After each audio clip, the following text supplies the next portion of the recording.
May 2 kwarto dito sa bahay kaya doon ka matulog sa kabila. Napaangat ako ng tingin nang marinig kong sinabi niya yun. Why you don't like it? Hindi ka ba sanay matulog mag-isa? Okay lang naman magtabi tayo matulog, sabi nito. Agad ko naman siyang tiningnan ng masama at tinawanan niya lang ako. Hanep ka talaga no tusukin kaya kita ng tinidor dyan. Banta ko sa kanya. Sus baka gusto mo lang akong kainin. Huwag ka na mahiya okay lang naman sakin Pang-asar niya. Hoy, bastos ka Galit na sigaw ko sa kanya. I'm sorry, okay. I was just kidding, paumanhin nito. Hindi ko na siya kinibo at nagpatuloy na lang sa pagkain. Naging awkward naman kami sa isa't isa. At alam kong pinapakiramdaman niya lang rin ako, Amara. Tapos na akong kumain bilisan mo, ako ang maghuhugas ng pinggan. Putol ko sa kanya. Sa totoo lang na-offend talaga ako sa biro niya kanina, pero kung iisipin, malamang inaakala niya yun dahil sa trabahong meron ako. Sa loob ng 3 buwan ay nasanay na akong mabastos, pero iba pa din talaga kapag importanteng tao ang nagsabi mismo sa'yo. Nakakapanghina. Amara, are you still mad? I'm sorry na, osel nito. Hindi ako galit Franco sige na maghuhugas na ako ng mga plato, sabi ko sa kanya at tumayo na sa mesa. Dinala ko ang pinagkainan ko, at nilagay iyon sa lababo, at nagsimula ng maghugas ng kamay. Just leave the dishes there, papahugasan ko yan sa mga maid bukas, utos nito sa akin. Hindi na, kaya ko naman na Pwede namang hugasan ngayon kaya bakit ipagpapabukas pa? Tanong ko sa kanya. Amara you're my visitor okay? Kaya hindi kita gustong pagtrabahuan, sagot nito sa akin. Mali ka Franco, baka nakakalimutan mong nandito ako dahil sa trabaho ko. Binayaran mo ang serbisyo ko, at ikaw ang kliyente dito, kaya dapat lang pagsilbihan kita, paliwanag ko sa kanya. Yan ba talaga ang iniisip mo ngayon? Parang feeling ko tuloy na pilitan ka lang sumama sa akin ngayon. His voice turned cold. Totoo naman bakit hindi ba? Di ba pinilit mo akong dalhin dito? Diretsahang sagot ko sa kanya. So you mean na pipilitan ka lang talagang sumama sa akin ganun ba? Di makapaniwalang tanong nito sa akin, oo. Hindi na siya kumibo at galit na umalis lang sa kitchen, at umakyat sa 2nd floor ng bahay. Baka doon nga ang kwarto. Ganyan nga Franco. Tama ang ginagawa mo. Dapat kang magalit sakin, para mabawasan yang nararamdaman mo. Nagsimula na akong magligpit ng pinagkainan namin, at nagsimula na ring hugasan ang mga pinggan. I'm hella serious about it Amara. At hindi ako makakapayag na hindi ako magtagumpay. I won't let this week end, na hindi ka pa nai-inlove sa akin. Bumalik na naman sa isipan ko ang sinabi niya kanina. Ano ba talagang plano mo Franco? Bakit mo ba ginagawa sa akin? Ano bang mapapala mo kung mamahalin kita? Anong klaseng laro na naman ba ta? Ilan lang yun sa mga tanong na bumabagabag sa isip ko. Bakit napaka-eager niyang mahalin ko siya? Hindi kaya may pastahan sa mga kaibigan niya at ako ang subject. Hinding-hindi ko talaga siya mapapatawad kung ganun. Dahil kapag gagawin niya yun wala na talaga siyang puso. Paano pala kung talagang may nararamdaman na siya sa akin? Kaya lang naman ako natatakot, dahil baka hindi magkasing lalim yung nararamdaman namin sa isa't isa What if his feelings for me is just a phase? Paano kung sa susunod na araw o linggo hindi niya na pala ako gusto? Yun lang naman ang iniisip ko dahil ayokong masaktan. Tinapos ko na ang paghuhugas, at agad na umakyat sa ikalawang palapag ng bahay. Napakaganda rin ng 2nd floor. May 2 kwarto nga sa itaas. At may isang maliit na living room at may balcony. Gusto ko sanang itanong kay Franco, kung nasan ang mga damit na sinasabi niya, dahil gusto ko ng maligo. Hindi ko alam kung alin sa 2 kwarto dito ang pinasukan ni Franco, kaya naman pumasok ako sa unang kwarto. Franco, andyan ka ba? Nang ma-realize kong madilim at walang sumasagot, alam kong wala siya doon, kaya naman dumiretso ako sa ikalawang kwarto. I slowly opened the door but I just stood there frozen. Napalunok ako. Dahil sa nakikita ko, Franco is half naked and he only have a piece of towel covering half of his body.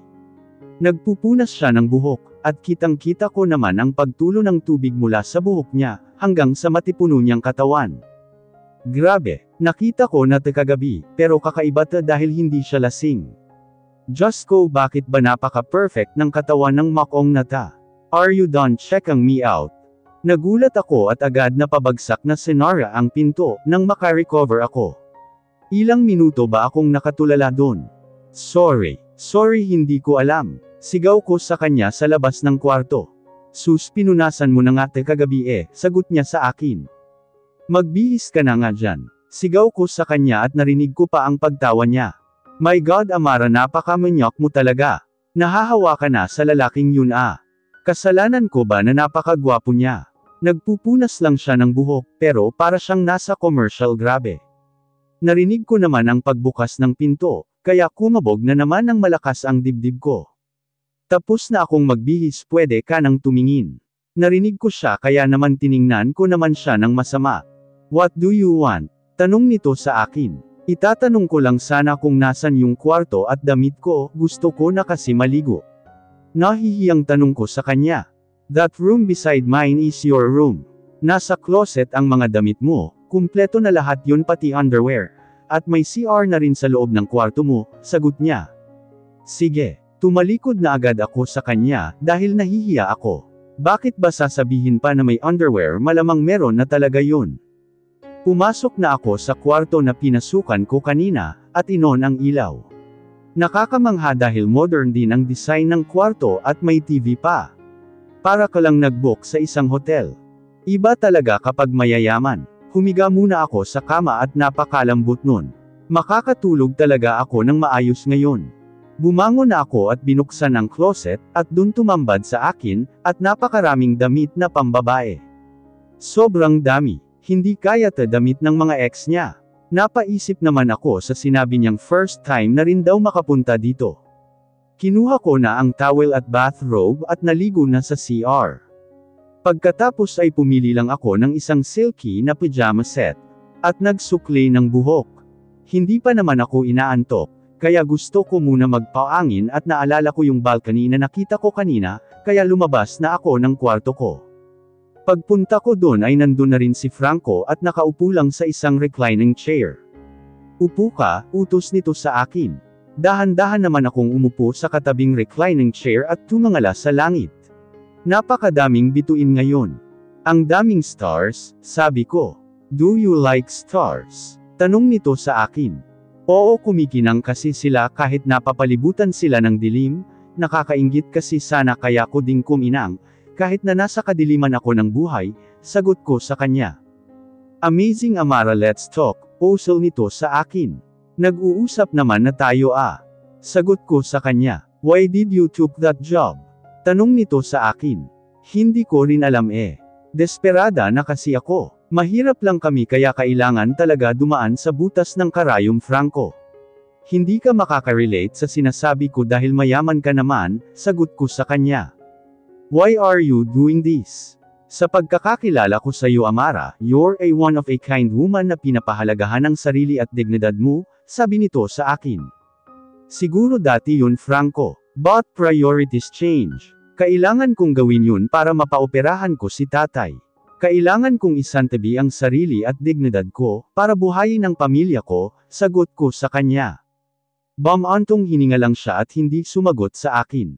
Alam mo bang isa ka din sa mga taong nang judge sa akin, Franco? Inapakan at minaliit mo din ang pagkatao ko. Ramdam ko naman ang mabilis na pagtingin niya sa akin. Pero alam mo, okay lang yun. Ano pa bang ini-expect ko? Isa lang naman ang tingin sa akin ng mga tao. Yung babaeng gaya ko ay isang mababang uri, dugtong ko pa. Don't say that, galit na usal niya sa akin. No, don't mind me. Hindi na ako affected sa ganyan. Sinantabi ko na lahat, Franco, pati respeto ko sa sarili ko, nakangit ang sagot ko sa kanya, pero ang totoo nangingilid na ang mga luha sa mata ko. I admit, Amara, nung una ay nagalit talaga ako sa'yo, because I didn't expect na you would turn out like this. I was so guilty sa lahat ng nasabi ko sa'yo. I'm so sorry, he sincerely apologized. It's okay, Franco, hindi lang naman ikaw ang unang taong nagsabi sa'kin ng ganon. Natahimik kami saglit at dinadama lamang ang malamig na hangin, habang nakatingin pa rin sa kalangitan. Ikaw, Bakit mo ba ginagawa sa akin? Kung may plano kang paglaruan ako Franco, just stop it dahil ayokong makipaglaro sa'yo, sabi ko sa kanya. I ain't playing games Amara, bakit ba ayaw mong maniwala sa akin? Frustrated na tanong niya. Kasi hindi naman talaga kapani-paniwala Franco. Sagot ko sa kanya. Ang alin? Tell me. Pakiusap niya. Ang magkagusto ka sa isang kagaya ko lang. Ano namang sasabihin ng ibang tao? Na ang baba at ang cheap ng standards mo. That's it. Nasabi ko na ang matagal kong gustong sabihin sa kanya. Anong sabi mo isang babaeng kagaya mo lang? Bakit ka ba ganyan sa sarili mo Amara? You're still a woman and you still deserve to be loved. Sigaw nito. Tama ka. I may not be so pure but that doesn't make me less worthy of love, pero hindi sa isang kagaya mo Franco. You're too much for me. Hindi tayo nababagay sa isa't isa magkaiba tayo ng mundo, sagot ko sa kanya. Stop that Amara. Mahal kita kaya mahal kita. You keep on questioning my feelings for you. Kaya nga kita dinala dito diba? Para paniwalain ka na gusto kita. Napatayo na siya sa sobrang frustration niya. Nakakagulat ang mga sinasabi niya, sana palalasing na lang siya ngayon para may rason na hindi ako maniwala sa mga sinasabi niya. His eyes shouts honesty. Can't you just love me Amara? Nagmamakaawang tanong nito, at sabay nun ang pagtulo ng luha ko. Natatakot ako Franco, sagot ko sa kanya. Then trust me Amara. Just trust me, osel nito. Saka ko na siguro iisipin yan. Kapag natapos ng oprahan si Tatay Franco, yun ay kung mahihintay mo ako, sagot ko sa kanya. I can wait for you Amara kahit gaano pa katagal yan, desididong sagot nito sa akin. Ano bang nagustuhan mo sa akin Franco? Hindi ka ba nandidiri sa akin? Tanong ko sa kanya. Maniniwala ka ba sa akin kung sasabihin kong hindi ko alam? Cause I really don't know why I fell for you Amara. My heart fell for you. His eyes are serious. But you know I have an indecent job. Ano na lang sasabihin ng ibang tao, kapag nalaman nila na ang girlfriend mo ay isang escort for rent? Then wala akong pakialam sa kanila. Why do others' opinion matters to you ha? Hindi ba pwedeng ang isipin mo ay ikaw at ako, tayo? Pulang-pula na ang mukha niya sa sobrang frustration. Ayokong masira ang image mo sa iba, sagot ko sa kanya. I don't care I can give up that image for you, para wala ka nang isipin, seryosong sagot nito. Nababaliw ka na talaga Franco. Matulog ka na nga bukas na tayo mag-usap ulit, namumula ka na sa galit, sabi ko sa kanya. Because you make me so frustrated Amara. Hindi ko na alam anong gagawin ko para maniwala kang mahal kita. Naniniwala ako sa'yo Franco. Hindi niya natapos ang sasabihin niya nang putulin ko siya. Wait what? You believe me? Tanong nito ulit. Yes. And I know I'm already catching feelings for you, sagot ko sa kanya. I can no longer lie to myself, kaya naman sinabi ko na rin ang totoo sa kanya. I don't want to be unfair, gusto kong malaman ni Franco na ina-acknowledge ko ang nararamdaman niya para sa akin. I knew it. Alam kong hindi ako lasing kagabi. Bulalas nito. Nababaliw na talaga tong lalaking ta, dahil kanina lang pulang-pula siya sa galit, pero ngayon ay tuwang-tuwa na naman siya. Anong ibig mong sabihin? Naguguluhang tanong ko sa kanya. You said we love you too. Last night akala ko dala lang yun ang kalasingan ko, pero I know sinabi mo talaga yun. Namula ako dahil sa sinabi niya. Narinig niya pala yun. Nakakahiya kaya naman pala ang lakas ng loob niya Franco, gaya ng sabi ko pag-iisipan ko pa diba? I told you saka na ko magse-settle down sa ganung bagay, kapag natapos na ang operasyon ni tatay. Ayokong madaliin lahat Franco, dahil alam kong hindi pa ganun kalalim ang nararamdaman ko para sa'yo, I said honestly. May nararamdaman ako kay Franco, pero ayokong madaliin lahat. If ever na mag-work kami, ay si Franco ang magiging unang boyfriend ko, kaya naman gusto kong maging consistent muna ang nararamdaman namin sa isa't isa, bago kami mag-settle sa isang relationship. I'll help you with that.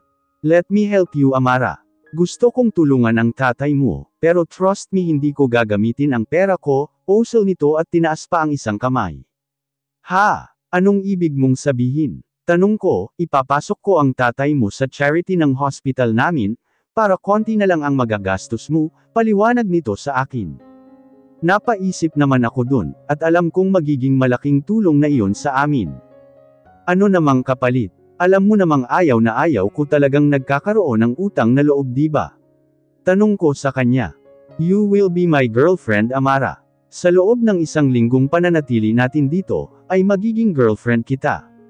Napakurap-kurap naman ako sa sinabi ng lalaking ta.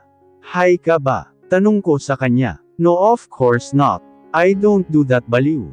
Aba, ako pa talaga ang baliw sa aming dalawa. Matulog na tayo, inaantok na ako sabi ko sa kanya at tumayo na sa pagkakaupo. So pumapayag ka na ba? Tanong nito, bakit may magagawa ba ako? Kung hindi, di ba wala naman? Sagot ko sa kanya, sus, alam ko naman papayag ka nahihiya ka lang kaya kunyari napipilitan ka. Pang-asar nito sa akin. Ang kapal talaga. Inirapan ko siya pagkasabi ko nun. So does that mean pwede tayong magtabi matulog ngayon? Agad ko naman siyang tiningnan ng masama, dahil sa sinabi niyang yun. Girlfriend lang ang usapan, Franco. Hindi mag-asawa, kaya manahimik ka dyan, kung ayaw mong sapakin kita. Banta ko sa kanya. Should I change the deal? Maging asawa na lang kita for a week, ano deal ka ba? Pang-uuto nito sa akin. Deal mo, mukha mo na mimahasa ka na Umalis na ako sa balcony, at rinig ko naman siyang tumatawa habang nakasunod sa akin. Good night, babe, osel nito. Ang corny mo, matulog ka na nga, sagot ko sa kanya. Pumasok na ako sa kwarto ko, pero kakasara ko lang ng pinto, ay binuksan naman ulit ni Franco. Ano na naman ba? Tanong ko sa kanya. Hindi ka ba mag-go good night? Tanong nito sa akin. Necessary ba yun? Sige, good night, sagot ko sa kanya. Ano ka ba? Make it sweet, parang di ka naman nagka-boyfriend Naiinis na osel nito, dahil wala pa naman talaga akong naging boyfriend. Sinabihan na kaya kita tungkol dyan, baliw ka ba, sagot ko. Nakita ko naman ang pagngiti niya. So does it mean ako ang kauna-unahang boyfriend mo? Pilyong tanong nito. Oo, pero sa loob lang ng 1 linggo, bli. Binaloten ko siya para mas maasar pa siya. Well, itaga mo sa buwan ako na rin ang magiging huling boyfriend mo, Amara. Pagkasabi niya nun ay sinara niya na ang pinto, kaya naman agad kong nilock yun. Mahirap na no, baka pasukin niya ako mamaya. Humiga na ako sa kama ko, at nang maramdaman ko ang lambot nun, ay agad na rin akong dinalaw ng antok. Maaga akong nagising, dahil na rin siguro sa namamahay ang katawan ko. Nagunat lang ako at agad na dumiretso sa CR para maghilamos at mag-toothbrush. Bumaba na ako sa kitchen at pansin kong di pa gising si Franco, kaya naman nagpasya akong magluto na lang muna ng breakfast. Binuksan ko ang pantry at madami naman akong nakitang foods dun, pati na rin sa ref. Nagluto lang ako ng canned foods, dahil yun lang naman ang madaling lutuin. Nagluto lang ako ng hotdogs, bacon, at saka corned beef, at nag-fried rice na rin. Good morning, babe. Napaigtad ako nang marinig ko si Franco. Bumaba na pala siya. Morning, sagot ko. Amara, I really wonder kung may sweetness ka ba talaga sa katawan, naiinis na tanong nito sa akin. Wala, mas mabuti na yung alam mo, sagot ko sa kanya. Habang nagluluto ako ng fried rice, ay bigla niya na lang akong niyakap sa likod, at pinatong ang ulo niya sa balikat ko. Bigla niya akong hinalikan sa pisngi. Nakakahiya, naghilamos lang ako, pero di pa ako naliligo. I stood there frozen for a while. Bakit ganito ba siya ka-corny? Babe, nasusunog na yung fried rice. Bumalik sa realidad ang pag-iisip ko, nang ibulong niya yun sa tenga ko, kaya naman agad-agad kong pinatay ang stove. Ano ba? Ba't ka ba nang hahalik? Naaasar na tanong ko sa kanya at pinahiran ang pisngi ko. Kasi ganun naman talaga ang mag-girlfriend at boyfriend, Amara. Halika dito, hahalikan kita ulit. Kasi pinunasan mo yung part na hinalikan ko kanina. Osel nito at lumapit na naman sa akin. Sige, lumapit ka, mukha mo na naman ang gigisahin ko. Ang dugyot mo banta ko sa kanya. Nag-toothbrush na ako, babe, kaya sige na halikan mo na ako. Ilang beses naman nakita na halikan Osel nito sa akin. Namula naman ako dun sa sinabi niya, dahil naalala ko na naman yung mga times na hinalikan niya ako. Kita mo na kinikilig ka nga pag naalala mo Pang-asar nito sa akin. Hoy, hindi Defensive na sagot ko, pulang-pula ka nga eh. Tumatawang asar nito sa akin. Kumain ka na nga, gutom lang yan, sabi ko. Hinain ko na lahat ng niluto ko, at hindi ko na siya inantay pa. Kumain na agad ako at nakasunod naman siya sa akin, Amara sabay kumakain ang magkasintahan, kaya dapat inaantay mo ako, usul nito sa akin at nagsimula na sa pagsandok ng pagkain. Wala akong pakialam dahil kaya ako namang kumain, kahit walang boyfriend, supladang sagot ko sa kanya. Tumigil naman siya sa pagsandok ng pagkain, at nagbuntong hininga. You know what? I didn't expect you to be this hard. I need your cooperation, Amara. How can we make things work if you won't cooperate? Kahit man lang magpanggap ka na sweet sa akin, kahit sa loob lang ng isang linggo, sabi nito. Napaisip naman ako dun sa sinabi niya. Tama naman siya eh. I still have the walls for myself, at nag-iingat pa rin ako sa kanya. Hindi naman sa ganun Franco. Kung anong pinapakita ko sa'yo, yun yung tunay na nararamdaman ko. Ayokong gawing peke yung magiging reaksyon ko sa mga ginagawa mo, kaya sana maintindihan mo rin ako, usul ko. Wala naman kasi akong alam sa pagbo-boyfriend, kaya sana wag mo akong madaliin. Alam kong may nararamdaman na ako para sa'yo, pero hindi ko lang alam paano ipadama sa'yo yun sa paraan na gusto mo, dugtong ko pa sa kanya. Yeah, I get it. I'm sorry kung na-offend kita, di naman kita minamadali eh, paumanhin ito. Pero sana wag mong pigilan ang sarili mong mahalin talaga ako, Amara. Just trust me, okay? Hinding-hindi kita sasaktan, nakangiting usul niya. Sana nga Franco, sana nga hindi mo ako saktan. Tumango lang ako sa kanya at nagpatuloy na sa pagkain, at ganun rin ang ginawa niya. Ngayon gusto kong makilala mo talaga ako ng lubusan, Amara, kaya may pupuntahan tayo pagkatapos nito. Agad naman akong kinabahan dun sa sinabi niya. Ipapakilala niya na ba ako sa mga magulang niya? Agad-agad. Teka, hindi mo naman ako ipapakilala sa mga magulang mo, diba? Kinakabahang tanong ko sa kanya, not yet. Nasa States pa sila ngayon, but soon ipapakilala kita sa kanila. Nakahinga naman ako ng maluwag dahil sa sinabi niya. So saan tayo pupunta ngayon? Aalis ba tayo dito sa resort na ta?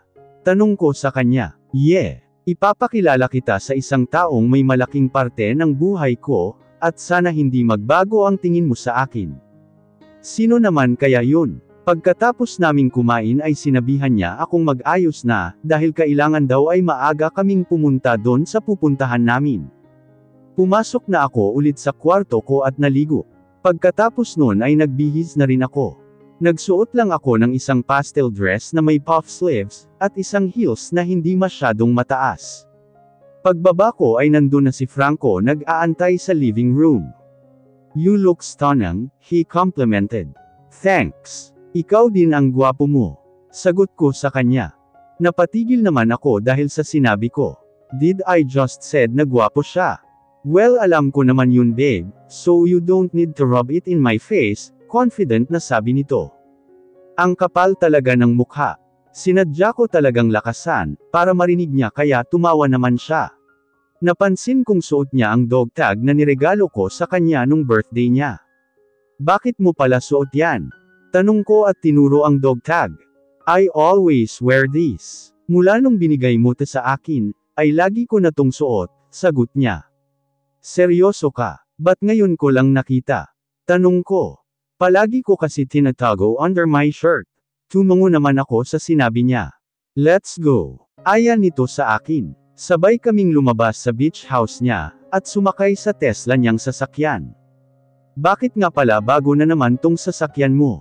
Tanong ko sa kanya habang nagkakabit ng seatbelt. Kasi alam kong di ka lalapit sa akin, kung Porsche yung dadalhin ko dahil alam kong makikilala mo ako agad. Kailangan ko pang ang mag-disguise eh. Mautak talaga tong makong nata. Tahimik lang ako buong biyahe, at patingin-tingin lang sa daan. Hindi na ako nag-abala pang magtanong kung nasa na kami, dahil hindi ko rin naman alam tong dinadaanan namin. Basta ang alam mo lang, safe ako dahil si Franco ang kasama ko. Isang oras din ang biyahe namin, at bumalik kami sa city. Huminto kami sa isang paaralan. School. Anong gagawin natin dito? I asked him the moment we parked the car. You'll know later, sagot nito. Una siyang bumaba at pinagbuksan niya ako ng pinto. Wow, gentleman naman pala. Pang-asar ko. Of course. Girlfriend kita eh, he answered and then winked. Pumasok kasi sa school at pansin kong may event. Maingay kasi at madaming decorations sa paligid. Naglalakad kami papunta sa elementary department. Daddy. Nagulat ako nang may nakita akong batang lalaki na tumatakbo papunta kay Franco. Daddy. May anak na si Franco. Hello there young man. Osel ni Franco at sinalubong ang anak niya at agad na kinarga ito.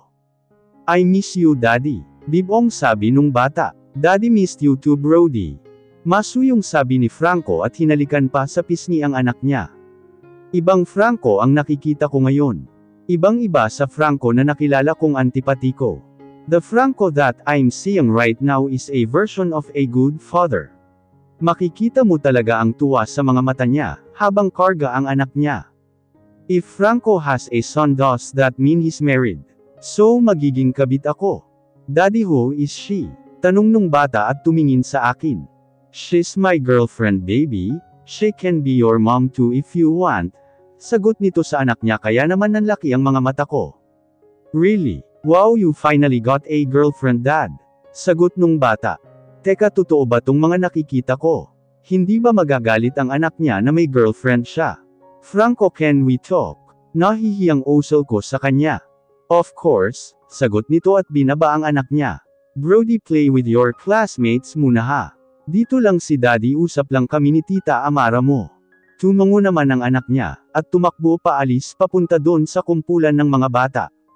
Bago kami nag-usap ay humanap muna kami ng mauupuan. What was that? Tanong ko sa kanya. It's my son Brody, sagot nito sa akin. Yes I know pero can you explain it to me? Naguguluhang tanong ko sa kanya. Anak ko si Brody sa ex-girlfriend ko. We broke up a long time ago, at salitan kami ng pag-aalaga kay Brody. My son is quite smart, dahil kahit bata pa siya naiintindihan niya na ang setup ng pamilya namin. Nakahinga naman ako ng maluwag, dahil sa sinabi niyang iyon. Hindi naman pala siya kasal. Kinabahan ako dun Why? Nagbago ba ang tingin mo sa akin? He seemed so serious pero alam kong kinakabahan na siya sa tanong niyang yan. Ngumiti ako sa kanya at umiling, and I saw how his expression turned soft. No Franco, I admire you for being a responsible man. Nag-alala lang ako kanina, because I thought you were married ayoko maging kabit no. Osel ko sa kanya. Napatingin naman ako sa kanya, nang bigla siyang tumawa. Bakit ka tumatawa? Tanong ko sa kanya. No I'm just happy. Nakakatuwa kasi ang reaksyon mo. Hinding-hindi kita hahayaang maging kabit, you don't deserve that title, sinserong sabi nito. Ano nga palang ginagawa natin dito? Tanong ko. Family day nila ngayon kaya andito ako as a parent. Gusto kitang isama, because I want you to know my son, sagot niya. Mahal na mahal niya nga talaga ang anak niya. Asan ba ang mommy ni Brody?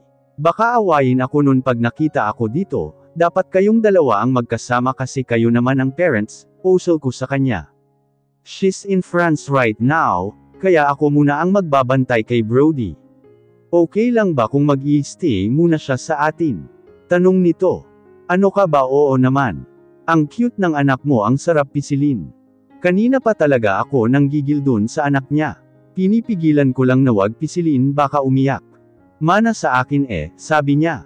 Hindi naman kayo magkamukha Osel ko sa kanya. At totoo yun hindi nga sila magkamukha.